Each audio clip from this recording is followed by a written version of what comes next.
ക്രൈസ് beyond community, ഇൻഫെർട്ടിലിറ്റിക്ക് വേണ്ടിയിട്ട് എന്തൊക്കെയോ ചെയ്യുന്നുണ്ട്, നമ്മൾ സംസാരിക്കുന്നുണ്ട് അല്ലേ? ഇപ്പൊ കുറെ ആയാലും ഇപ്പൊ നമ്മളെ തന്നെ നിങ്ങൾ കേൾക്കുന്നു.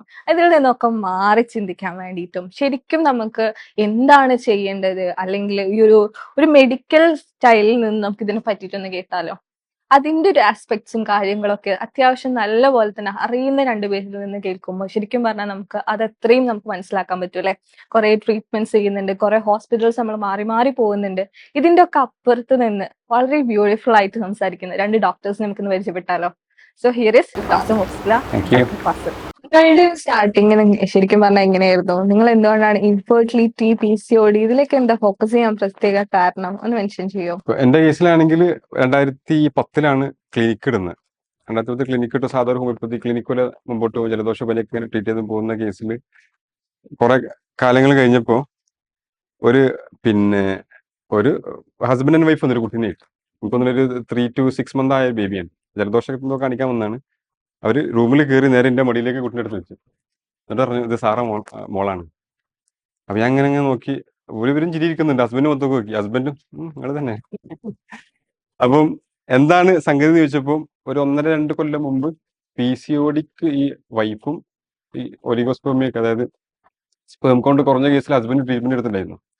അപ്പൊ 2 മാസം കഴിഞ്ഞ് സ്വാഭാവികമായിട്ട് ഒരു കൺസീവ് ആയി. ആ കഥ ഒന്നും ഞാൻ അറിഞ്ഞില്ല. പിന്നീട് ഈ കുട്ടിക്ക് അസുഖം വന്നപ്പോഴാണ് ഒരു ആദ്യമായിട്ട് ഇത് എന്നോട് പറയുന്നത്. അപ്പം അന്നാണ് നമുക്ക് ഇങ്ങനെ കുറെ ഡോക്ടേഴ്സ് ഫോക്കസ് ചെയ്ത് ചെയ്യുന്നവരുണ്ട്, നമുക്കത് ചെയ്യാലോ എന്ന് ഞാൻ പ്ലാൻ ചെയ്യുന്നത്. അപ്പൊ അന്ന് മുതൽ അത്തരം കാര്യങ്ങൾ റിസർച്ച് ചെയ്യുകയും ഒക്കെ ചെയ്തു തുടങ്ങി.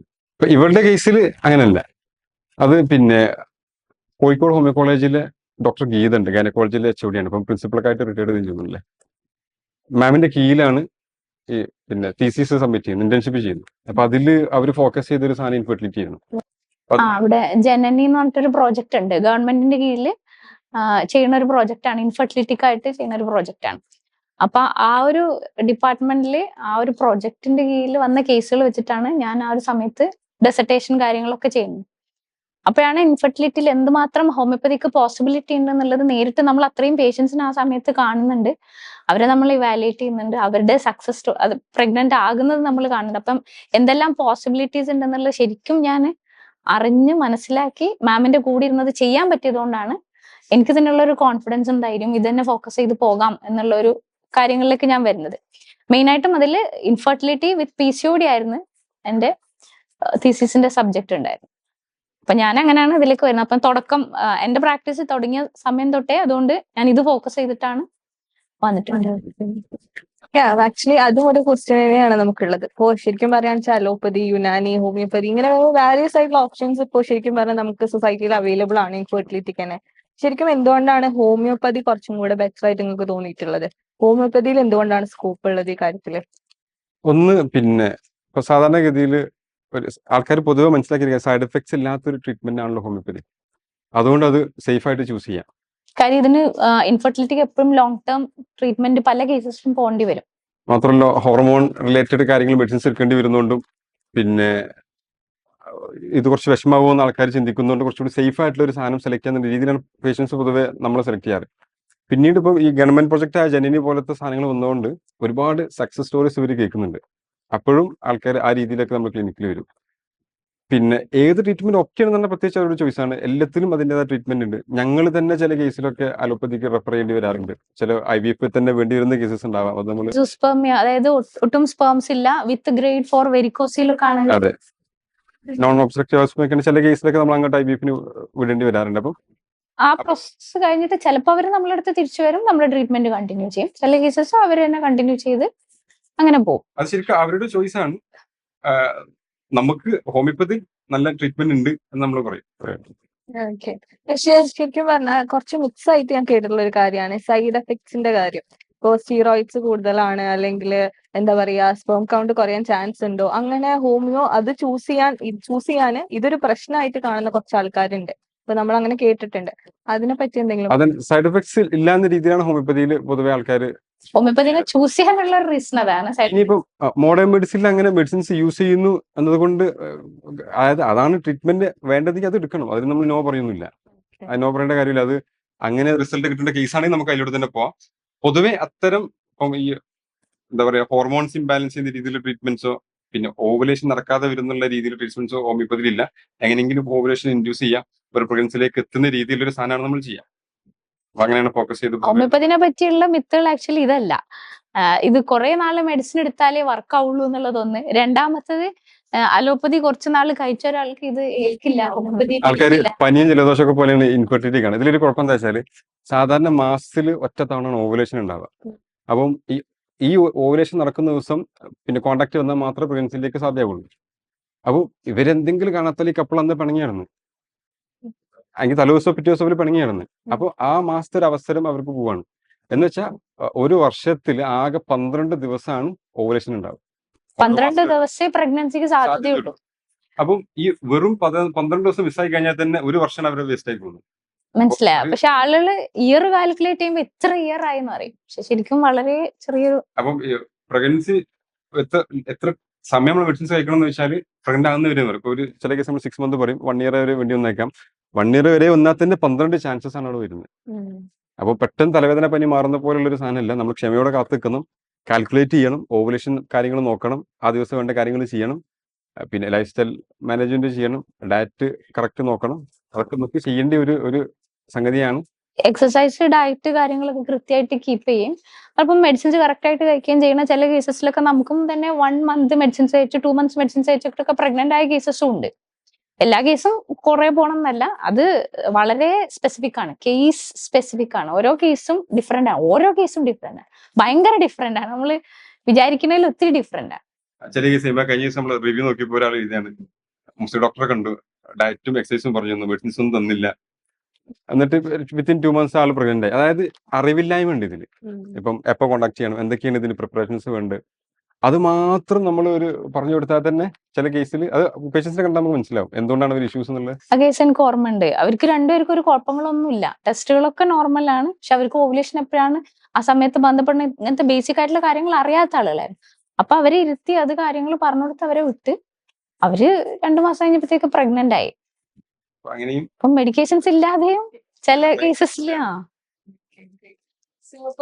ഡിസ്കസ് ചെയ്ത കാര്യങ്ങളിലാണെന്നുണ്ടെങ്കിൽ ശരിക്കും നമ്മുടെ മെന്റൽ ഹെൽത്ത് ഇതിന് അത്യാവശ്യം കണക്റ്റഡ് ആണ് അല്ലെ? സോ അത് ശരിക്കും കുറെ ആൾക്കാർക്ക് അറിയുന്നില്ല. അപ്പൊ മെന്റൽ ഹെൽത്ത് ഇതൊരു അസുഖം മാത്രമായിട്ട് കാണുന്ന ഒരു സൊസൈറ്റി നമ്മുടെ ചുറ്റിനുണ്ട് എന്ന് തോന്നിയിട്ടില്ലേ? മൈൻഡാണല്ലോ. അതായത് ഒന്ന് എന്ത് അസുഖത്തിനും പിന്നില് മിക്കവാറും കേസസിൽ ക്രോണിക് ഡിസീസിന്റെ കാര്യം കേട്ടോ പറഞ്ഞത്. അതായത് പനി, ജലദോഷം അതല്ലാതെ ദീർഘനാള് നിൽക്കുന്ന പ്രത്യേകിച്ച് ലേഡീസിലുള്ള അസുഖങ്ങൾ, ഈ എൻഡോമെട്രോസിസ്, ഫൈബ്രോയിഡ്, ഫൈബ്രോമയൽജിയ, പിസിഒഡി പിസിഒഡി കൂടുതലും മൈൻഡിനെക്കാട്ടിലും ഫിസിക്കൽ കാര്യങ്ങളാണ്. ഇത്തരം കണ്ടീഷൻസിലൊക്കെ എപ്പോഴും എന്തെങ്കിലും ഒരു കുറെ നാൾ ഇവർ ഉള്ളിൽ കൊണ്ടുനടക്കുന്ന ഒരു ട്രോമ അല്ലെങ്കിൽ ഒരു എന്താ പറയാ വിഷമോ എന്തെങ്കിലുമൊക്കെ കാര്യങ്ങൾ ഉണ്ടാവും, അല്ലെങ്കിൽ സ്ട്രെസ്, എന്തെങ്കിലും ഒരു ഫാക്ടേഴ്സ് ഉണ്ടാവും. പിസിഒഡിയിൽ കൂടുതലും അൺഹെൽത്തി ആയിട്ടുള്ള ഒട്ടും നമുക്ക് എന്താ പറയാ ഒട്ടും കെയർ ചെയ്യാത്തൊരു ലൈഫ് സ്റ്റൈൽ, അതിന്റെ റിസൾട്ട് ആയിട്ടാണ് 90% പിസിഒഡിയും വരുന്നത്. അപ്പോ ടെക്നിക്കലി മൈൻഡാണല്ലോ ഈ ആങ്സൈറ്റി, ഡിപ്രഷൻ കാര്യങ്ങളൊക്കെ ഹോർമോൺസിൽ വ്യതിയാനങ്ങൾ ഉണ്ടാക്കും. ഹോർമോൺസിൽ വ്യതിയാനം ഉണ്ടാക്കുമ്പോൾ തന്നെ അത് ഓരോ ഓവുലേഷനെ ബാധിക്കും. ആണുങ്ങളുടെ കേസിൽ സെമന്റെ ക്വാണ്ടിറ്റിയിൽ ക്വാളിറ്റിയിലൊക്കെ വ്യത്യാസങ്ങൾ ഉണ്ടാക്കും. അപ്പം അതും സ്വാഭാവികമായിട്ടും അത് ഇൻഫെർട്ടിലിറ്റിയിലേക്ക് പോകും. രണ്ടാമത്തത് പിന്നെ ഈ മൈൻഡ് ക്ലിയർ ആയി അതിന്റെ കാര്യങ്ങൾ ചെയ്യുമ്പോൾ ഇതിലും നല്ല രീതിയിൽ മാറ്റങ്ങൾ ഉണ്ടാവും.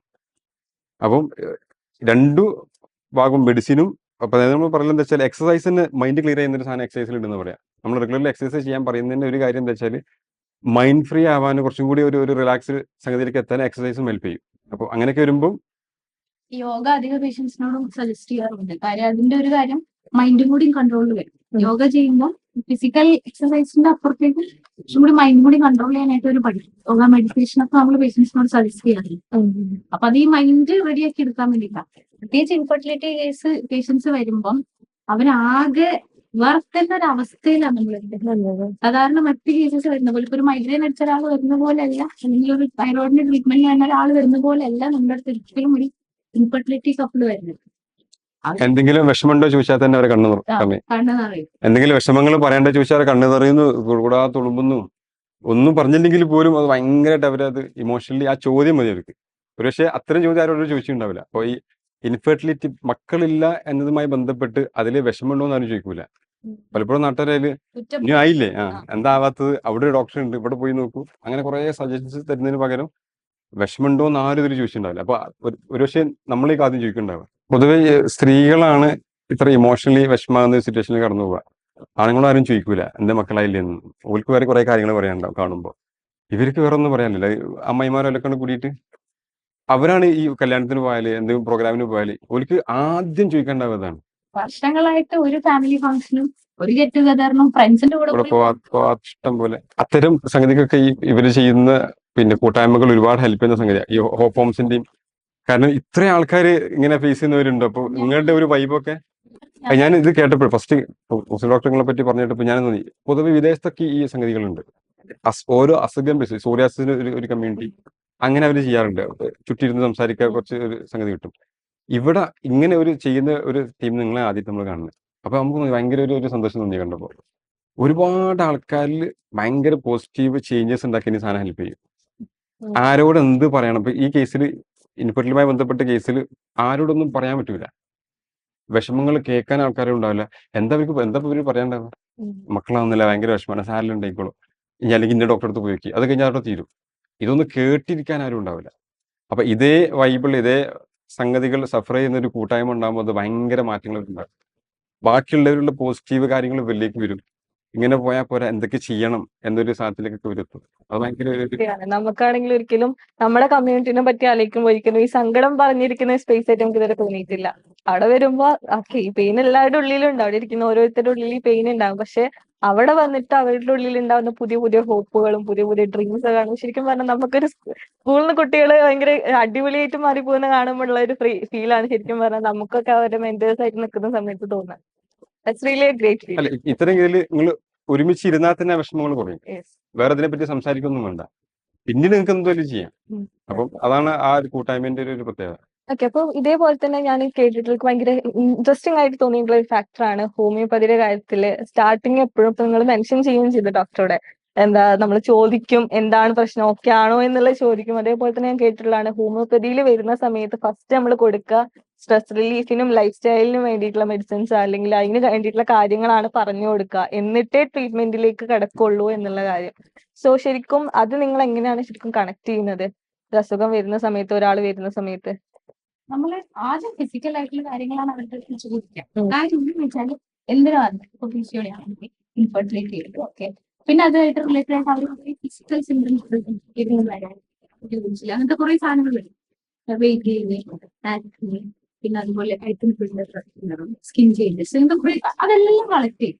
പിന്നീട് അവരുടെ വിശപ്പുദാഹം അങ്ങനത്തെ അവരുടെ ഡേ ടു ഡേ കാര്യങ്ങളെല്ലാം നമ്മൾ ചോദിച്ച് എല്ലാം മനസ്സിലാക്കിയ ശേഷം മൈൻഡിലേക്ക് പോകും. കാര്യം എന്താണെന്ന് വെച്ചാൽ ഇത്രയും കാര്യങ്ങൾ സംസാരിച്ച് വരുമ്പോഴേ അവര് ഓപ്പൺ അപ്പ് ആവാനായിട്ട് അവര് റെഡിയാവും.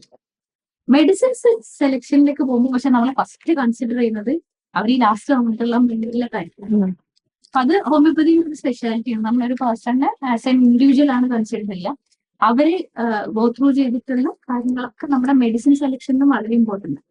അപ്പൊ ഓരോ കാര്യങ്ങളോടും ഓരോ ആളുകളും റെസ്പോണ്ട് ചെയ്യുന്നത് വളരെ ഡിഫറെന്റ് ആയിരിക്കും. ഇപ്പൊ ഒരാളടുത്ത് നമ്മള് ആൾ കുറ്റം പറയാം, അല്ലെങ്കിൽ ഒരാളെ ദേഷ്യം പിടിക്കണമെങ്കിൽ ചില ആളുകൾ എന്ത് ചെയ്യും, അതെല്ലാം ഉള്ളിലേക്ക് കൊണ്ടുപോയി വിഷമിച്ച് കരഞ്ഞ അവിടെ നിന്നായിരിക്കും.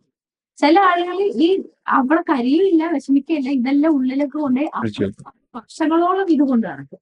അപ്പൊ സ്വാഭാവികമായിട്ട് നമുക്ക് ഈ ഒരു ഏരിയ എന്തായാലും കവർ ചെയ്ത് പോകണം. പ്രോപ്പർ മെഡിക്കേഷനിലേക്ക് എത്താൻ തന്നെ നമ്മൾ ഈ സാധനം കവർ ചെയ്യും.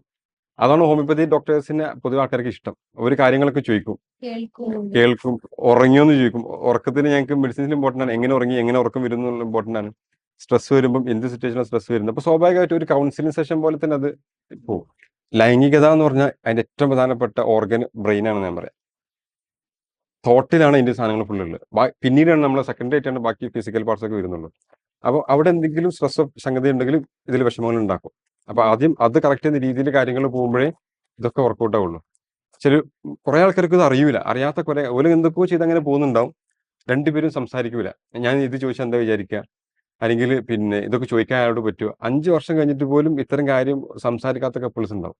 ഒരു ഓപ്പണായിട്ട് അയാൾ വേറെ തെറ്റിദ്ധരിക്കുവോ. അപ്പോൾ അതിനുള്ളൊരു ഒരു ഓപ്പൺ വേദി നമ്മൾ അവിടെ കൊടുക്കും കൺസൾട്ടേഷൻ വഴി. അപ്പോൾ അവരൊന്നുകൂടി ഫ്രീ ആകും, അവർ പ്രോപ്പർലി സംസാരിക്കും. അപ്പോൾ പിന്നീട് ഇതൊക്കെ ഒന്ന് പറയാനും വായ തുറന്ന് പറയാനുള്ള ഒരു ഓപ്പർച്യൂണിറ്റി കിട്ടും. അങ്ങനെയൊക്കെ കുറെ മേഖലകൾ ഇതിൽ പോകുന്നുണ്ട്. ഈ ഇൻഫെർട്ടിലിറ്റി ബന്ധപ്പെട്ട് ഇഷ്ടംപോലെ കൗൺസിലിംഗ് വരുന്നുണ്ട്, സെക്സോളജി കൺസൾട്ടേഷൻ വരുന്നുണ്ട്. അപ്പം പിന്നെ മെഡിസിൻസുമായി ബന്ധപ്പെട്ട കാര്യങ്ങൾ, ഡയറ്റ്, എക്സസൈസ്, ഇതൊക്കെ ഒരുപാട് സംഗതി കവർ ചെയ്യുന്ന ഒരു മേഖലയാണ്. കുറെ ക്ലയൻസ് വരുന്ന സമയത്തൊക്കെ അവരിൽ കണ്ടിട്ടുള്ള ഒരു ചേഞ്ച്, സക്സസ്, ഇപ്പോൾ നമുക്ക് പ്രഗ്നന്റ് ആയിട്ടുള്ളതിലൊക്കെ നമ്മൾ കണ്ടിട്ടുള്ള വലിയൊരു ചേഞ്ച് ആണ് ആക്ച്വലി അവരുടെ മൈൻഡ് സെറ്റ് പ്രിപ്പയർ ആവുക എന്നുള്ളത്. അത് ശരിക്കും നമ്മളെ പാർട്ടിസിപ്പൻസ് നമ്മൾ പറഞ്ഞു കൊടുക്കാറുണ്ട്, പക്ഷെ പുറത്തുള്ള ആൾക്കാർക്ക് അറിയാത്തൊരു ഫാക്ടർ ആണെന്ന് തോന്നിയിട്ടുണ്ട്. അതായത് നമ്മളെ മൈൻഡ് സെറ്റിൽ നമ്മളൊരു പാരന്റ്സ് ആവാൻ പ്രിപ്പയർ ആവുമ്പോൾ അത് എത്രത്തോളം നമ്മളെ ഫെർട്ടിലിറ്റിനെ ഹെൽപ്പ് ചെയ്യുന്നുണ്ട് എന്നുള്ളത് അത് ശരിക്കും പറഞ്ഞാൽ പുറത്തുള്ള സൊസൈറ്റിയിലുള്ള ആൾക്കാർക്കും നമ്മുടെ വലിയ ആൾക്കാർക്ക് തീരെ അറിയില്ല. എന്നാൽ ഇപ്പൊ വരുന്ന ജനറേഷനിലെ ന്യൂ കപ്പിൾസിന് അത് അറിയില്ല എന്ന് തോന്നിയിട്ടുണ്ട്. നിങ്ങൾക്ക് അങ്ങനെ എന്തെങ്കിലും തോന്നിയിട്ടുണ്ടോ നിങ്ങളെ? ഇഷ്ടംപോലെ കേസസ് ഉണ്ട്. അതായത് ഹസ്ബൻഡും വൈഫും തമ്മിൽ തന്നെ പ്രശ്നങ്ങളായിരിക്കും, ഇൻലോസ് തമ്മിൽ അതിലും പ്രശ്നമായിരിക്കും. പക്ഷെ ഈ പ്രശ്നങ്ങൾക്കൊക്കെ ഇടയിൽ ഇവർക്ക് കുട്ടി വേണം. ഇതെങ്ങനെ വർക്കാവുമെന്ന് എനിക്ക് മനസ്സിലാവില്ല. അപ്പൊ ആദ്യം നമ്മൾ അത്രയും കേസസ് ഒക്കെ എന്തായാലും കൗൺസിലിംഗ് സെഷൻ വിടും. എന്നിട്ട് അവരെ മൈൻഡൊക്കെ ഒന്ന് ഓക്കെ ആക്കിയിട്ടേ കാര്യങ്ങൾ പ്രോപ്പറായിട്ട് നടക്കുള്ളൂ. ശരിക്കും ഹാപ്പി ആയിട്ടുള്ള ഒരു സെക്ഷൽ റിലേഷൻഷിപ്പ് ഇല്ലാഞ്ഞാൽ തന്നെ ആ മാരേജ് ഫെയിലിയർ ആണ്. കാര്യം ഇവര് തമ്മിൽ ഒരു പ്രോപ്പർ ആയിട്ടുള്ള ഒരു കമ്മ്യൂണിക്കേഷനും പ്രോപ്പർ ആയിട്ടുള്ള ഒരു സ്നേഹം കാര്യങ്ങളൊക്കെ ഉണ്ടായാലേ എല്ലാതും സ്മൂത്ത് ആയിട്ട് പോകും.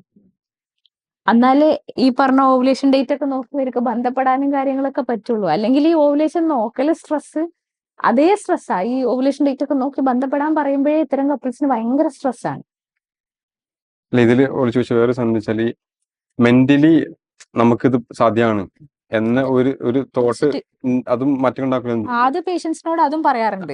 അത് ഏത് കേസിലും അത് മാറ്റങ്ങൾ ഉണ്ടാക്കും. അത് ഇൻഫെർട്ടിലിറ്റി എന്നല്ല, ഏത് അസുഖത്തിലും അത് നല്ല രീതിയിൽ മാറ്റങ്ങൾ ഉണ്ടാക്കും. നമ്മളിപ്പോ ഈ പോസിറ്റീവ് അഫർമേഷൻസ് ഒക്കെ പറയുമല്ലോ, ഒന്ന് അങ്ങനെ ആകുമ്പോൾ ഇവർക്ക് കോൺഫിഡൻസ് കിട്ടും, നമ്മളാവും, ഇത് റെഡി ആവും. അതാവുമ്പോൾ തന്നെ ഈ ഹോർമോൺ ചേഞ്ചസിലെ വ്യത്യാസങ്ങളൊക്കെ ഒന്ന് സെറ്റ് ആവും. മറ്റേത് നമ്മൾ ഡിപ്രസ്ഡ് ആകുമ്പോൾ ആണെങ്കിൽ ആങ്സൈറ്റി വരുമ്പോഴൊക്കെ ഹോർമോണിൽ തന്നെ ഫിസിക്കലി മാറ്റങ്ങൾ വരും. നമുക്കിത് ഇത്രയും കാലത്തിനിടയ്ക്ക് നമുക്കിത് സെറ്റ് ആവും എന്നുള്ള ഒരു മൈൻഡ് സെറ്റിലേക്ക് എത്തി കഴിഞ്ഞാൽ പിന്നെ ഒരു ഫ്രീ ആണ്. ആ കാലം വരെ വേറെ ഒന്നും ടെൻഷൻ ആവണ്ടല്ലോ, നമ്മൾ തയ്യാറായിട്ട് നമ്മൾ ചെയ്യേണ്ടത് നമ്മൾ ചെയ്യുന്നുണ്ട് എന്നൊരു പോസിറ്റീവ് മൈൻഡ് സെറ്റ് എത്തുക എന്നുള്ളത് മരുന്ന് കഴിക്കുന്ന പോലെ പ്രധാനമാണ്. ഒരു മരുന്നായിട്ട് അവരത് കഴിക്കണം, നമുക്കിത് റെഡിയാവും. ഒന്നെന്താ വെച്ചാൽ ഇപ്പം ഇന്നത്തെ കാലത്ത് നമുക്ക് ടെസ്റ്റ് കാര്യമൊക്കെ ചെയ്താൽ സാധ്യതകൾ അറിയാൻ പറ്റും, പ്രഗ്നന്റ് ആവില്ല എന്നുള്ളത്.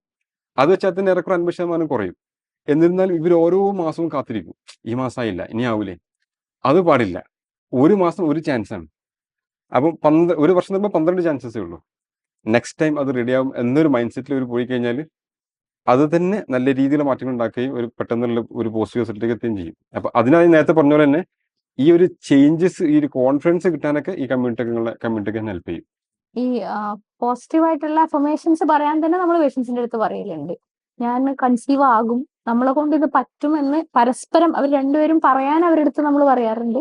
അവരുടെ അടുത്തും കണ്ണാടിയുടെ മുന്നിൽ പോയിട്ട് പറയാൻ നമ്മൾ പറയാറുണ്ട്, ഞാൻ പ്രഗ്നന്റ് ആകും, ഇൻഷാല്ലാ എന്റെ സമയം ആകുമ്പം എനിക്കിത് വരും എന്നുള്ള രീതിയിൽ പറയണമെന്നും നന്നായിട്ട് പ്രാർത്ഥിക്കണമെന്നും പലപ്പോഴും ഞാൻ പേഷ്യൻസിനോട് പറയാറുണ്ട്. ഇതില് അവരെന്ന് വെച്ചാൽ ബാക്കിയുള്ള വെച്ച് കമ്പയർ ചെയ്ത് ഇപ്പം അളാമന്റെ മുൾക്ക് പെട്ടെന്ന് ഓളിന്റെ കൂടെ ഉള്ളതാണ്, കൂടെ കല്യാണം കഴിച്ചവരൊക്കെ അത് നോക്കണ്ട. ഈ ഞാൻ മാത്രമേ ഉള്ളൂ, അതുപോലെ സംശയം ഞാൻ മാത്രമേ ഉള്ളതാവാൻ അതെപ്പോഴും അവർ പറയുന്ന ഒരു കാര്യമാണ്. അപ്പൊ അതൊക്കെ കേൾക്കുമ്പോൾ ഇവര് നെഗറ്റീവാണ്, ഇവര് നെഗറ്റീവ് ഒരു മൈൻഡിലേക്ക് ഇവര് പോകും. അതൊക്കെ വീണ്ടും വിഷമങ്ങളല്ലാണ്ട് ഒരു പോസിറ്റീവ് ചേഞ്ചസ് ഉണ്ടാക്കൂല. പോസിറ്റീവ് വൈബുള്ള സ്ഥലം പോയി കണ്ടെത്തി അതിൽ ഒരു കുറച്ചും കൂടെ ഒക്കെ ഒന്ന് ആയിക്കഴിഞ്ഞാൽ മാറ്റങ്ങൾ ഉണ്ടാവും.